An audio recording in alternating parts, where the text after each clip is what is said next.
agus fáilte roimh go léir an seo don ócáid mhuar ceiliúraigh seo inmh. Buchas le dia gur féidir le daoine bheith an seo, mar le cúpla bliana nuas, ní raibh cad a ggéine bheith an seo ag na hócáidí táchtacha seo is saoil na scoile a gcuine. Mo bhíle buchas don athráide atá imethe, tagann sé a gabhar orann i gcónaí, bhí an tarfran go háling, ceol ag an scoile gcuine agus ag coláiste pobl osraí, ar scoláirí, chuir sé cómór leis an ócáid. Má sibh tá sé bheith rás.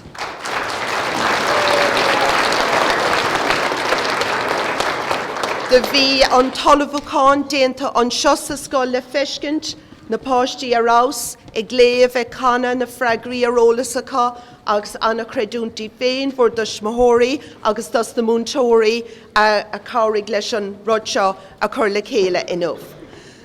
So táid tagathe le chéile agus slua mór de phobal na scoile an seo agus fearam fáilte mór rih ionadathe ó ciste na dus móthóirí, na múntóirí, iarmhúntóirí agus go háirithe na buil búirt i bríon go deonach chun an scoil seo a cumad sa túil agus sin eistúrú. Agus fáilte le rih Marian, fáilte móród, bhean ní féidir le cuileann a bheith an seo ach tásúla gom ghuiil si ag éisteacht áit éigent rih Kerry Drafúr le Seán agus Aunty Níosa tá roinnt fá cloisteagan Marial tar na blianta. Fáilte mór roimh go léir. Bhís ag smaoinemh cad a bheoh le rá agam agus gan áras, bhí an cúpla rud a scríomh síos, mar tá sé dechar smaoinemh gachrod gur cartará gan éhis fápéir. Agus ag smaoinemh siar nuair a chnag Micheál Ó Máirtín goras mo heomra ranga an son, thart fethe blian ó hin, chun cuairteoir a chur in aithne dom, is beag túram a bhí agam, go mbeidh seasamh an seo inmh ag fágant sláán leis an bríomhide a lean an Micheál céanna. Gíre na bliana 2012 a bhí ann, agus churas fáilte rimis an múntóir nua in Armasc, an páiste nua i Marang, agus mé cappa nach éon dóhín an fear seo le céim fástruchs na riverí, sim sa fel, chur amach aige réimse lehan ábhar eile.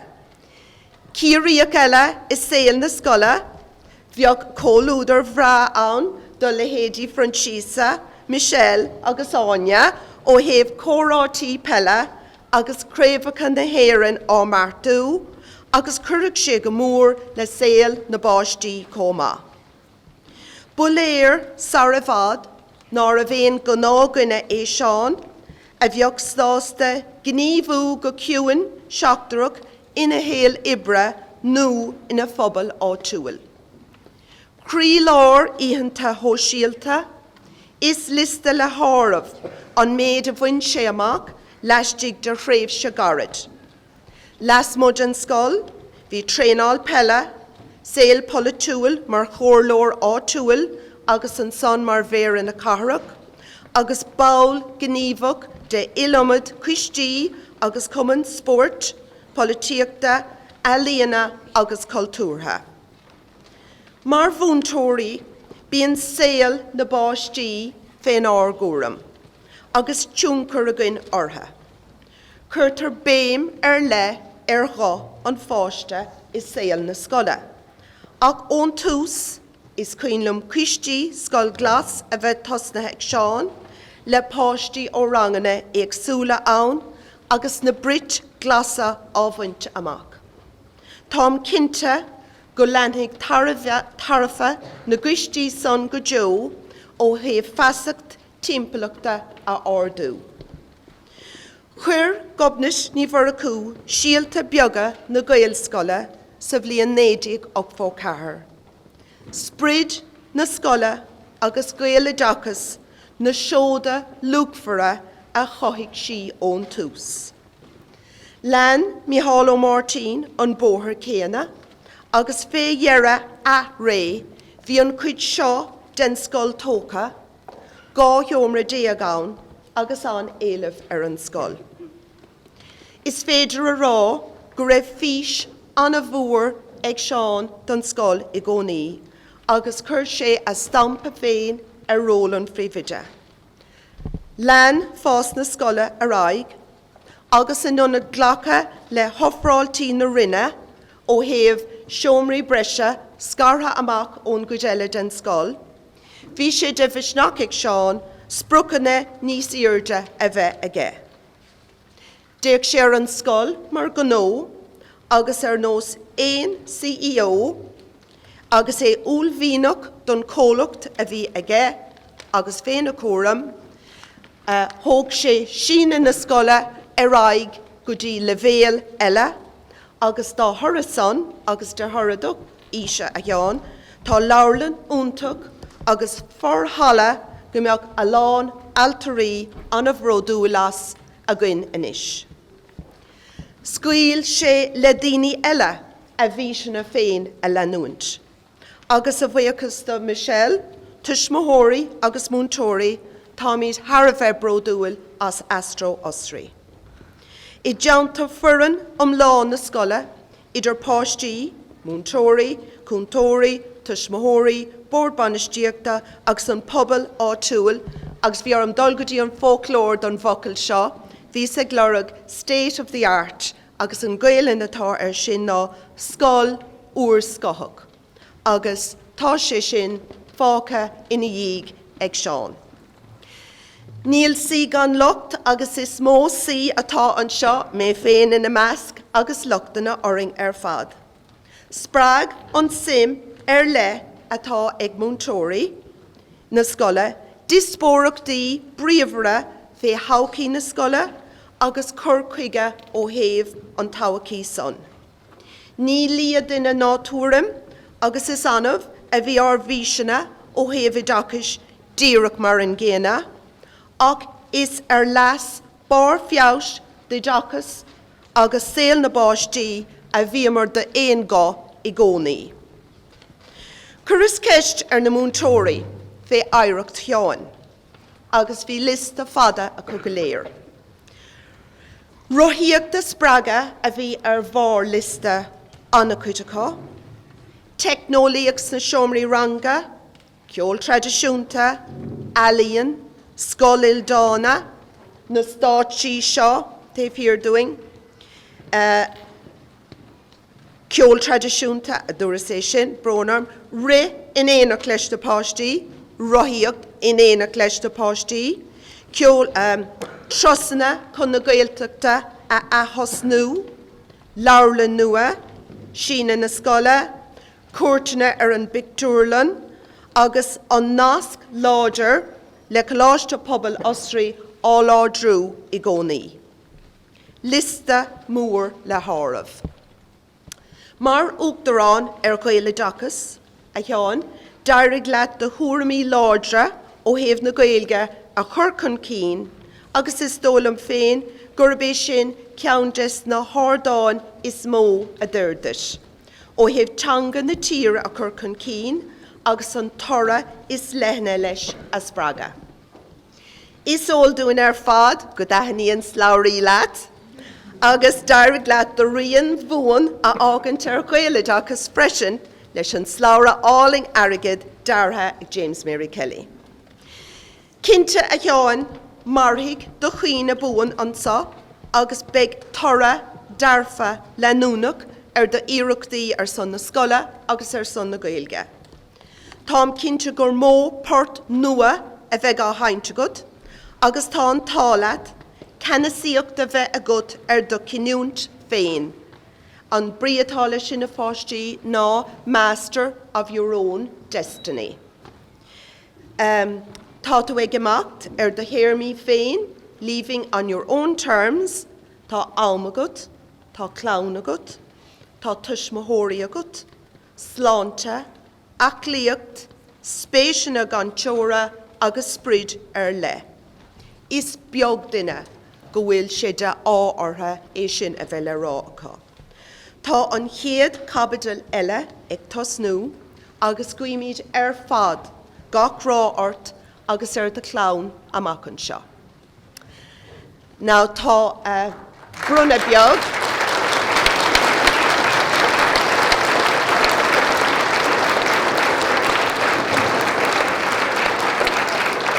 tá cúpla rud beag bronna á dhéanamh le déanamh Michelle Marian. Marian Feinach is a good initié go nairi lat smock the career. Now bron an beidir go joking Vicky Comerford. Tá Vicky Comerford an seo go Feinach tá gom Vicky Michelle. Seán beidir go joking an count seo agus fadis a bheith sé sin á agrú. Foríir bhí anacodíní gur hastigútha a bheith an seo nach raibh an ann tacht. An Taithe Richard leint sira cáisní for a cú a cá anacodama ag obair san na scoile ní raibh siabalta teach Mícheál Martin a leint sira agus tám cinnte bhfuil duine eile comá so tá siad siú is féidir lo bheling go electrónach is tócha inmh.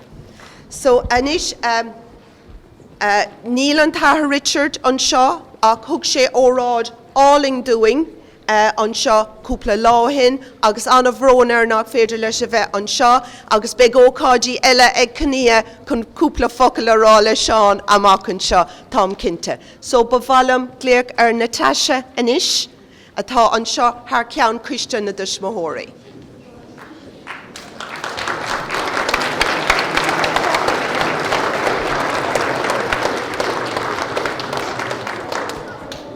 I'm going to keep this very brief now for you.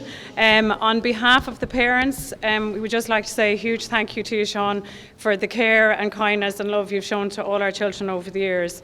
The flexibility you've always had around requests for photo shoots, for Ripio and late night droppings of keys and all sorts of things over the years hasn't gone unnoticed. Thank you for the fun-loving atmosphere and relaxed atmosphere our children bounce through the door to every day. The fun and happy faces they have coming through the door every day is testament to both you and your staff, so thank you. We also want to say thank you for the love of the language that you've instilled in all of us over the years. Some of us have a little more practice to do, that's why I'm not doing it in Irish today. But we just want to say a huge thank you. You will be really missed, and the elbow pumps have become a thing of legend in many households across the county. So thank you. Guimis sus fada, slán túil sonasach dit, taréis an job untuk a rinne tú I Gael Scolasry. Go Aifreann bóthar leat, Seán.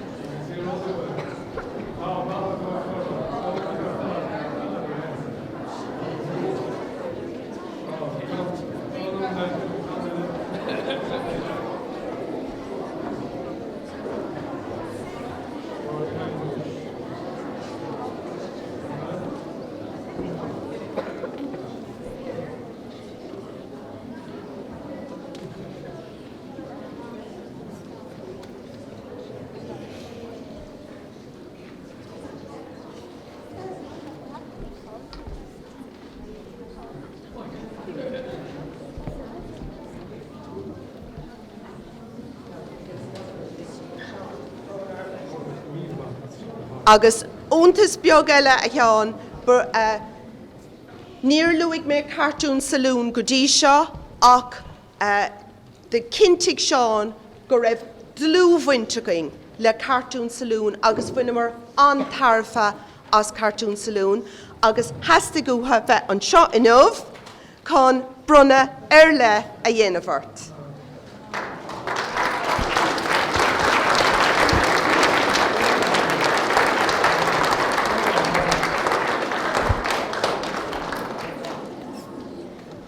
Gurmagad, Máistir Seán. Is Misha Catherine O'Brien me I Cartoon Saloon agus freisin tá mé mammy sa squel le Roisin, Aidan agus Sheila. Today is a sad day for the school and but it's a milestone as well for Seán in terms of the next chapter of his life. I work with Cartoon Saloon, and we wanted to come here today to wish Seán well in his retirement and to acknowledge the wonderful support that he has given the company all through our last 23 or 4 years at this stage. As you know, Wolf Walkers, Puff and Rock, all of our wonderful productions are seen all throughout the world in all different languages. But of course, for us, the Irish language is so important and close to our heart. And we're very proud that Seán has always helped and guided us in terms of doing our workshops as Gaeilge, doing our screenings as Gaeilge together with Lisa Lott throughout the years. And we wanted to come here today to thank Seán and to wish him well and to present him with a print from, I think, one of his favourite films, The Secret of Kells. So thank you very much, Seán. Gur míle maith and the best of luck in the next chapter.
Inis, dúras leis an éar nó réir go raibh méid scríomh ahasc 45 nómant, and I was only half joking.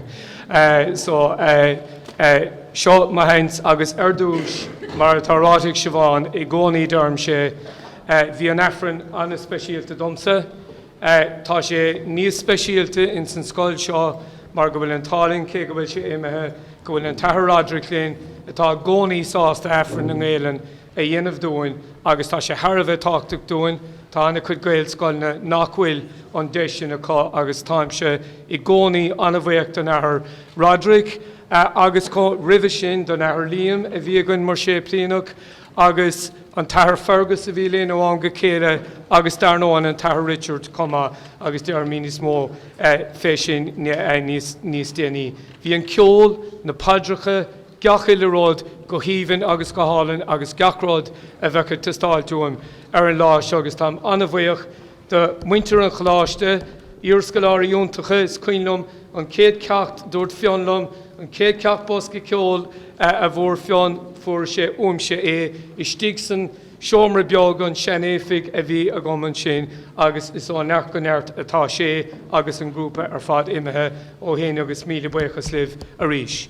Agus de grúpa ceol na scoile darnóin tá sé únta géad a bheith. Ar Roderick tá sé imethe a bhíl an bór banistíochta atá híos an sin a cód lecaí múntóirí agus fórna na scoile a héis móthóirí agus thréanaí eile a fáistí na scoile. Tá fíormhaíochtaíomh as ochta bheith an seo nó ag fiochantasteach beo ar an ócáid seo.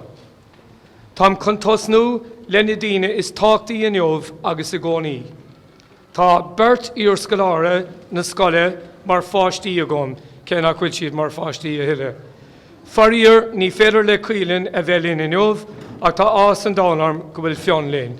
Agus of course, needless to mention, tá cuileann ime le capal, mar I mín sé. Bhí blianta úntacha ag fionn seo agus tá cuioine geile aige ar bhúntóir lárás a thugad dachas lehan cuimseocht dó agus ar gara Mícheál Ó Cúnaigán mar bhúntóir ranga sé gur bheagnar Éirí leis public dána críochnathe a dhéanamh de fionn le linn an tréimhse a bhí sé léinn agus na múntóirí eile úntacha a bhí aige. Bhí blianta úntacha ag cuileann an sa comá beagnach a tréimhse ar fad scoile déanta an seo ach bháin an blian a bhún a dead í. Agus go raibh Éirí arálum I lár na bliana sin nach bhéad léhí a bheith ina spíradum a hiile ag tuairt ólais fe imachtaí na rangadum. Furadar bert I dachas den scá, grád an Gaelan agus luchanna na scoile seo nach féidir iad a hós. Tá míad Harbheith brodúil as an Mertica, mar gcuoine óga, macánta, dílis, oscailte agus darfach. Har éon eile tá buoch de bharion nó mar is fearr Aifreann Éirí, hí an táilm crán tacha, cara criticúil agus ben le fáine, tuiscint agus curchuige díreach a bheith mar fearr Éireann. In ámanta tá na gnéithe sin ar fad tréis a bheith testáilúí ach bhíidir I gcónaí le feiscint. Tuigeann an saoil ar fad sa chathair seo an seoda atá agam mar céile agus tuigim sé cuma.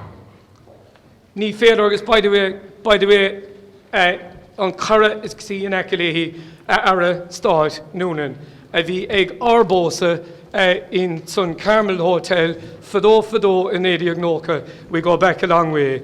Ní féidir le mahismóí a bheith láthair inniuh ach gan iad ní bhainse san áit ina bhuilim agus tá siad ag féchantaisteach má athair ag 8-4 ag chur Zoom ar siúil gan stró ar maidin. Táim sé fíorhródúil as ochta bheith I mo chuigú dlún múntóra. Ag dul siar go dtí mo hin seanúncail a bhí mar bhúntóir scoil scarta nó head school teacher I lár chunta an chlár ní róada iníg ama an gorta bhór. Has sé siúd leis an carta dachas, fálam agus cleachta credibh a bhí ag tastáilt ag an am, agus tá heas mo bhaintear le na luchanna céine ó hin. Smuoiníim go háirithe ar ma hanathair agus máthair inniuh, a bhí mar eisimláirí úntacha dom, go háirithe neins ma hanamháthair, a bhí inspiráideach in gach slí. Is cuoin le mí ar in ihe go rimig siúin, go nuirtí gur críotnig sí an crossocail san Irish Times, agus go raibh focail nua fála mé ché an lá sin ag ís an nócha dó bliain díos. Dom a bham agus dom a dhéid tá fíormhaochtaíh. Tháinig mo grád an álam, don léon, don visrucht, don aragóint fiú, uibhse bert. Dásam ar suas I dtí léthóireachta, díospóireachta, fisruach agus uaireanta aragónach. Bhí cadagain ar dúramí a nochta agus bhí oran iad a cosan comá. Bhí simagain sa dáin mór hímpel bunathe ar an ólaíocht I gcónaí ó ma athair agus meas úntach ar gultúr tangan cultúr ar tangan cultúr ceol agus oidhreacht ó ma bháthair. Do mo gur haragus mo gur fuaracha tá fé chumín comá. Tá trúr bhúntóir in ar measc, ma bhirte fuór Claire agus Kerry nó Ciara agus mé héin. Bei Claire canna ag ócáid ceiliúra I gcorcaigh tránóna agus Seán lína a bhí scríte agam, agus Kerry I mon múine I go láiste an fíorsaigh ar maidin go dtí gur hiúil isteach an doras gan éarálum, so míle buchas Kerry. Dairigh le mo gur thar colm darnóin déanann sé gachród rómsa, Éirí le déanaí tréis saoilúntaach ibre ag sa technolaíocht agus mar air ganó, agus is deoraí Aifreann is sasanna le breis trocha bliain atá gairí go húntaach leis ann. Tá mbeidh súil le níos mó ama chahabhlótha amach an seo, agus le moníana agus neachtainna, Cian, Dara, Ella, Lia, Alva agus Peter. Agus tá ite an seo. My first teaching job in Kilkenny, believe it or not, ní raibh sé I gá bhíle sa dó. It was back in 1988, teaching in Kilkenny School Project, mar onadí de bhar ní bhóráin.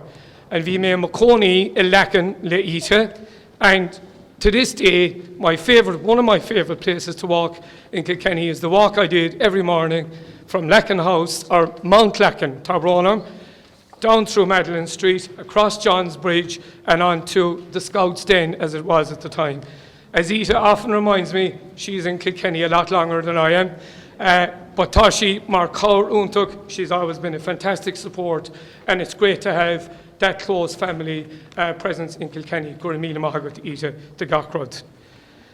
Tá ag ceúra 5 bliain in Gaelscoil Osraí im líana, agus dúirt Siobhan anna cuid seo.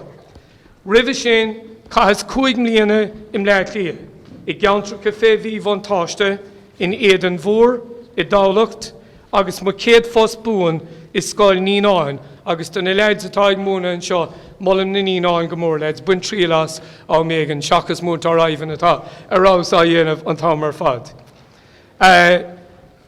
Agus mo céad fós buan I drimnach. Bhogus a bhaileann sin go cíirí heas. Á go raibh mé mar bhúntar rointe idir 5 scoil ar dúis, lonathe sa Gaeltacht I gcéirín lia I mar fróiste féinnig. Agus críoch níos mar réimse sa counter is scoil bhuirin na múchalí I gahar saibhín. An téanrád nach raibh múntarí takeíocht a fálaime in ána dhéanamh ag an ámar is cuin le múntaráine ná Gaelan na bhuaine de fáistí, fiú I geantra go Gaeltachta nó Gaelscoilne. Rud a chridas go netharófaí rud a hála le déimlíon na nuas buchas le dia. Is cuinom a bheith cainte le Máistir Mícheál ar an bhón, agus mé ag Éirí Fionn agus Cuileann a chlárú sa scoil, agus an fáilte a chur sé Róm mar clán, agus rís an fearóg ag fiochantisteach ar Zoom ó Lúndan in Jobh, agus is mór an trúan nach bhfuil sé an seo, ach is breilm go bhfuil sé ag fiochantisteach. Níor capas go mbeadh léach agam cúpla seachtain in dhíig ag rá go raibh postar fáil sa scoil, agus ag Éirí orm chur isteachar. Hamánimar anna lua ar an 27 lá nolag ó Chirí tréis ihe anamha an ihe ré, chun an agla bhíanamh, agus tá cuine deasagam ar charavat a áil ar íosacht ó Des Murphy, Dead ó Grace agus Jack atá an Seán-Óh, híos I loch buí mar go raibh mar ceann féin dearút agam. Tá ceann agam an Neomh Des, so buchas I dtí níor dhéon mé dearút an uair seo. Bhí áthas ar an post áil an seo, agus a bheith fille ar an Gaeilge dachas.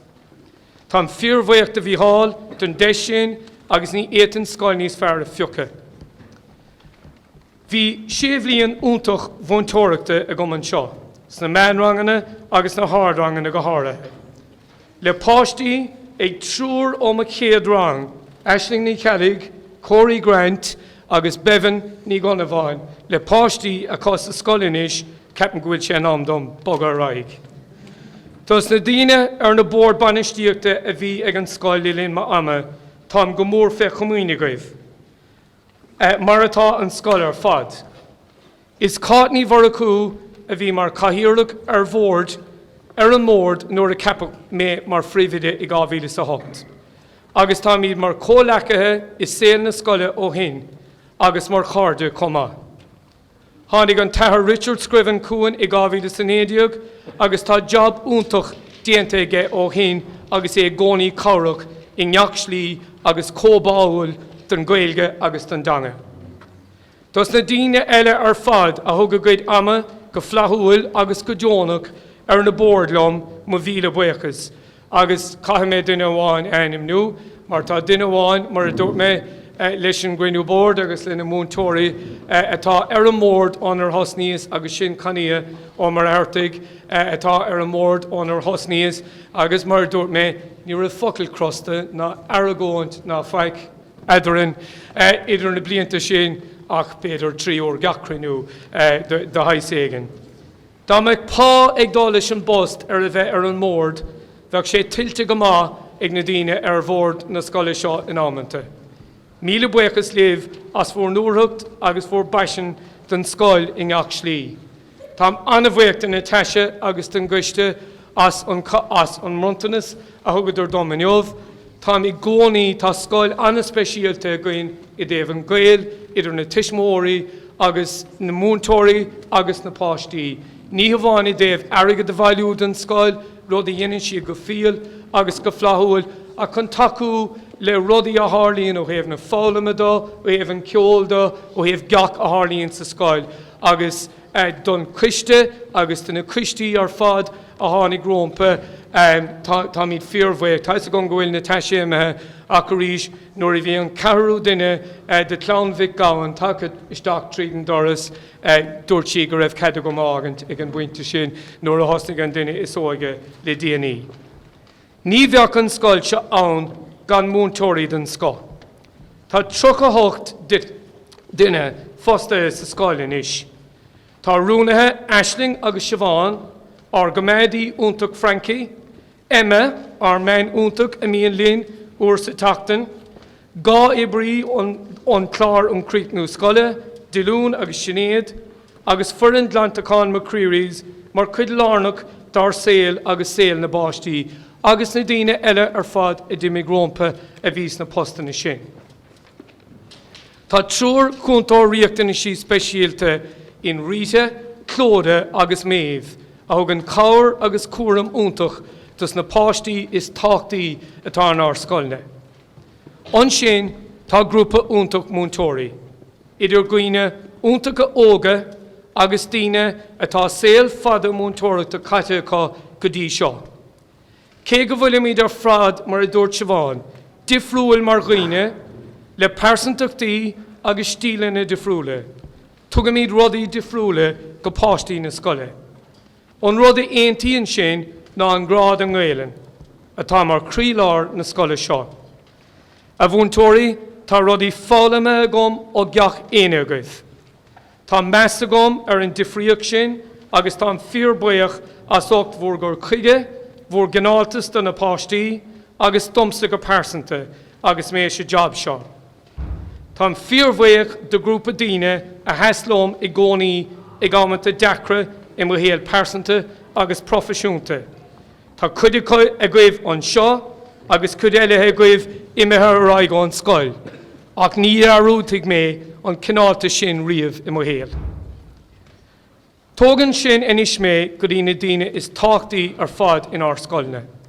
Tá páistí na Gael scoile úntach ar fad. Dardaigh sibh mo chrí gach maidan agus sibh ag tachtasteach tríd na gataí. Tá bhí mengamór gára, scéal, deocanna úfásacha agus uaireanta deora, búirt agus droscéalta ag cuide agaibh. Dhéann sibh mór níhil I gcónaí an Gaeilin na labhairt. Cé nach bhfuil sé I gcónaí éasca ag tacht ó bhailtíí nach bhfuil anna chud Gaeilin á labhairtán anna chud den ná. Tá sibh eilínta, crothach, cainteach, ceolmhar, grábhar, spórtúil, agus uaireanta, trodach, aragónach, féinmhaníneach agus fiú crosta. Ná cailigí riamh an misneach. Ná bígí riamh sásta ghlacha le héanród gan ceist. Bí sásta a bheith difriúil agus túr ara don duine is lige atá timpeall oribh. Tá fíorhródúil brónam is libse an dain amach an seo. Agus ceapan go néontóg Malcolm lom, muna bhfuil an omarcha dochar díonta gcuine leis, túr ara dúin, agus túr ara den dain speisialta sin atá á fáilte gaibh. Ná bíodh agla oribh riamh botúna dhéanamh. Ceann den na luachana is fearr sa scoil seo, ná ceiliúra a dhéanamh ar an iireacht is fearr a bheith déanta ag daoine. Is brelumm an méid a dúirt an teistóir Michael J. Fox atá beagnach comhar leis an Máistir. I am careful not to confuse excellence with perfection. Excellence I can reach for, perfection is God's business. Nu an ceann a dúirt Albert Einstein, a person who never made a mistake, never made anything. Tá is a gom gur tlaachtaigh mé héin an aspar furfachta sin ó am go céile, agus tá súla gom gur dhéanas mo dhíthil I gcónaí. A bheith féráilte, déine agus choirm le gach éine.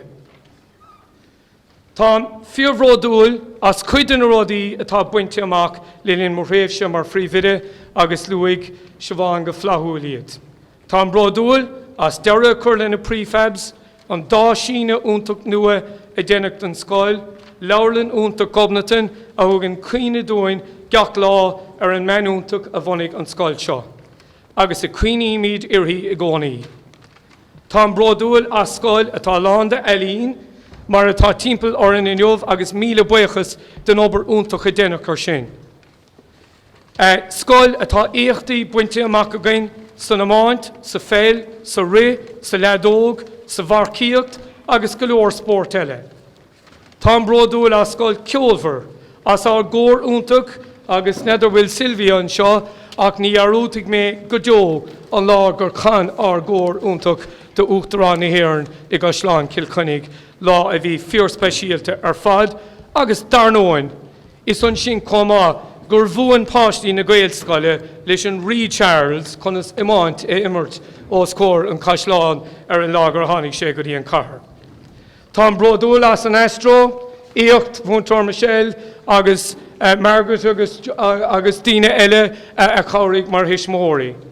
Na bratacha glasa, scoil gníomhach, scoil spreagas sláinte agus anna chuid gradam eile atá buinte amach againn agus caiigh mé lua ón tús bhí Malcolm Lynn O'Haven an cuiste scoil glasa scoil is cuilum no 400 apple trees, Curramur timple, fehead and a creen úla sin, and in Tachtan Shikata Malcolm v Brian Dillon istig, in Tachtan Shaw v Brian Dillon istig, agus sinnig tógan de hula in ús an ground, agus iad a curistach mar suaráiste agus an sú úlfiú, agus an ól ag na páistí ar fad. So tá míad anna bhródúil as an Irish sin. Tá anna bhródúil as an tomadachas a bheith tuc a reisiguin, agus na trosanna úntaach a gaeltachta go bhfuil súlagam a lenig go raig go deo. Cí mé sibh béidir le cúnamh dé I mbaile na ngáil agus maríoch am éigean. Bé an churcaige a bhí agam for mhór an ama ná ligint de bhúntóirí tríal a bhain tasrúdaí. Dúirt in ilum na déanaí gur bhé an frása is mó dúsáid mé le na múntóirí agus páistí le smuointe nua ná leanaráig. Tá súlagam go leannig an tradiisiún sin bronnam a bhuras óbhíáil Róm a raig inis. Tá príomhar nua gaibh I Múntóir Seán, go bhfuil formhór a saoil múntóireachta caite an seo.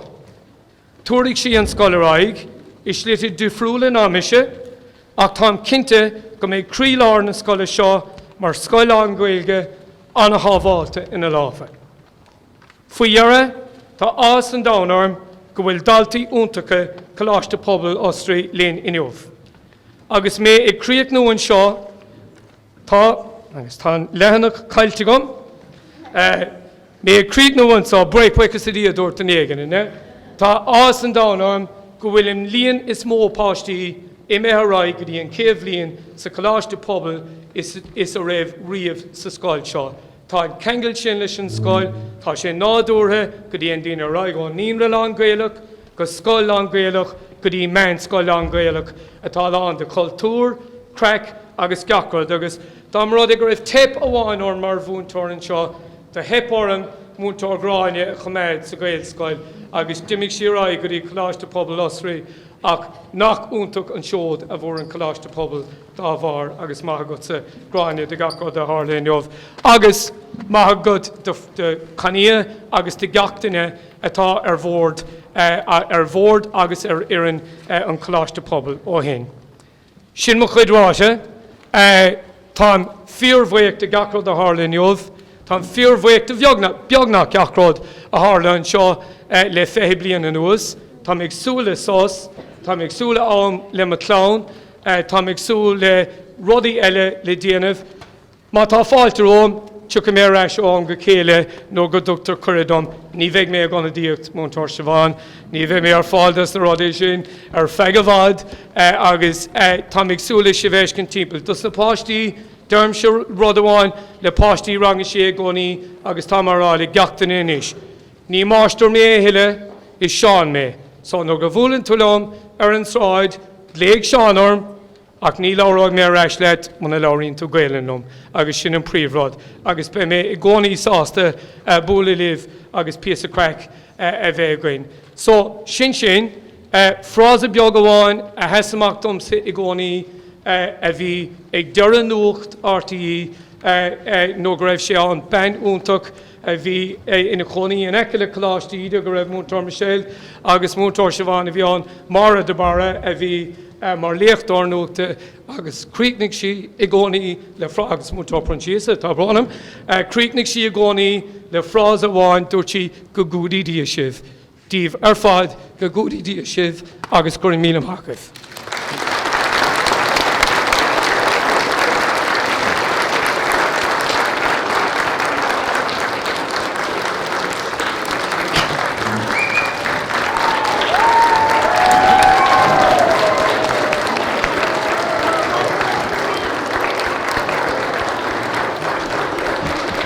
gur míle maith go a Seán.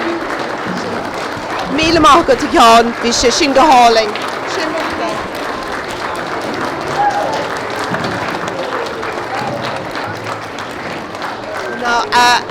Right, gur míle maith go a Seán. Ní dhéanamh dearúdar na focail sin, agus beidir go méid cúpla greengrafan is le tógant leis an clán agus leis na híana agus mar sin de agus a fáistí is féidir libse beidir fille bhór seomraí inis tám cinnte ghfuil sibh stiúcha leis an ocras agus tá copán teags cafiúgus rodí deasa fáil don na cuairteoirí hí an tro sin freisin.